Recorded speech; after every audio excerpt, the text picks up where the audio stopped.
స్టోరీలోకి వెళ్లే ముందు మా ఛానల్ని సబ్స్క్రైబ్ చేయండి. పుల్లారెడ్డి స్వీట్ షాపుకి ఇంత స్టోరీ ఉందా?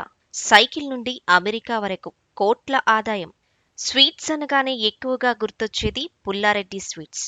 పుల్లారెడ్డి స్వీట్స్ షాప్ ఇప్పుడు తెలుగు రాష్ట్రాల్లో అన్ని నగరాల్లో కనిపిస్తుంటుంది. అయితే ఈ పుల్లారెడ్డి స్వీట్ షాప్ ఎలా మొదలైంది, ఈ పేరు ఎలా వచ్చింది తెలియాలంటే ముందు దీని వెనుక ఉన్న వ్యక్తి గురించి తెలియాలి. జనవరి 1న కర్నూలు జిల్లాలోని గోకవరంలోని ఓ పేద కుటుంబంలో జన్మించిన పుల్లారెడ్డి 5వ తరగతి వరకు చదివి ఆ తర్వాత చదువును మానేశారు. చదువు అబ్బకపోవడంతో కర్నూలులోని తన బాబాయ్ కసిరెడ్డి వెంకటరెడ్డి దగ్గర అతనిని జీతానికి ఉంచారు. అప్పుడే పుల్లారెడ్డి పెళ్లి జరిగింది. తన బాబాయ్ జీతం పెంచకపోవటంతో పని నుంచి బయటకు వచ్చి కర్నూల్లో సొంతంగా టీ కొట్టు పెట్టుకున్నాడు. ఇందుకు 25 రూపాయలు అప్పు చేసి వ్యాపారం స్టార్ట్ చేశాడు. టీ కొట్టుతో పాటు ఎండాకాలంలో మజ్జిగ కూడా అమ్మేవాడు. అలా ఆ తరువాత భుజాన దుస్తులు పెట్టుకుని కూడా తిరుగుతూ అమ్మేవాడు. ఇలా వ్యాపారంలో ఒక్కో మెట్టు ఎక్కుతూ ఎదిగాడు. స్నేహితుడితో కలిసి ప్రారంభించిన దుస్తుల వ్యాపారంలో సక్సెస్ కాలేకపోయాడు.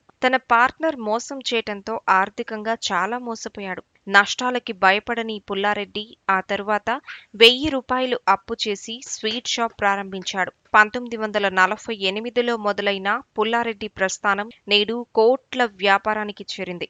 ఇలా 1957లో హైదరాబాద్లోని అబిడ్స్లో ట్వీట్ హౌస్ ప్రారంభించి తరువాత తెలుగు రాష్ట్రాల్లో ఎన్నో బ్రాంచులు ఓపెన్ చేశారు. కేవలం స్వీట్ షాప్స్ మాత్రమే కాకుండా ఎన్నో విద్యా సంస్థలను ఏర్పాటు చేశారు. సంపాదించిన దాంట్లో చారిటబుల్ ట్రస్ట్ ఏర్పాటు చేసి పేదలకు అండగా నిలిచారు. 2013లో పుల్లారెడ్డి స్వీట్స్ ఆర్జించింది ఆదాయం 45 కోట్లు. పుల్లారెడ్డి స్వీట్స్ అనేది హైదరాబాద్లోని భారతీయ స్వీట్లు అమ్మే ఒక స్వీట్ షాప్. పుల్లారెడ్డి స్వీట్లు, పూతరేకులు ఇంకా బెల్లం కాజుకి ఫేమస్.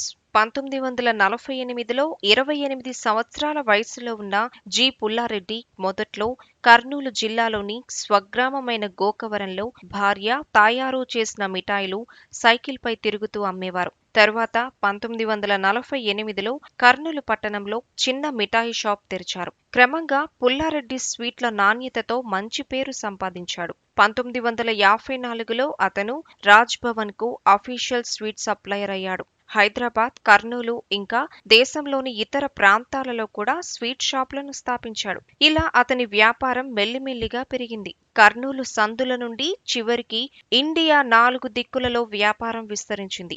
న్యూయార్క్, కాలిఫోర్నియా, షార్లెట్తో సహా యుఎస్ నగరాల్లో కూడా స్టోర్స్ తెరిచాడు. 1974లో ఆర్ఎస్ఎస్ సంఘచాలక్గా మారారు. 1975లో పుల్లారెడ్డి చారిటబుల్ ట్రస్ట్ స్థాపించారు. 1980లో విశ్వ హిందూ పరిషత్ రాష్ట్ర అధ్యక్షుడయ్యారు. అదే సంవత్సరం సంస్కృత భాషా ప్రచార సమితిని స్థాపించాడు. అతను కర్నూల్లో Pullareddy college of engineering and టెక్నాలజీని స్థాపించాడు. హైదరాబాద్లో Narayanamma institute of technology and science ను ప్రారంభించాడు. హైదరాబాద్ సహా కర్నూలులో ఎన్నో కళాశాలలను స్థాపించడమే కాకుండా పుల్లారెడ్డి విజ్ఞాన పీఠం అనే స్కూల్ కూడా స్థాపించాడు. అనాథ పిల్లలకు ఆశ్రయం కల్పించి వారికి విద్యను అందిస్తున్నారు. ఉడిపి పెజావర్ మఠం 1991లో పుల్లారెడ్డిని దానగుణ భూషణ బిరుదుతో అలంకరించింది. వ్యాపారంలో నిజాయితీకి ఆ మరుసటి సంవత్సరం జమ్నాలాల్ బజాజ్ అవార్డుతో సత్కరించింది.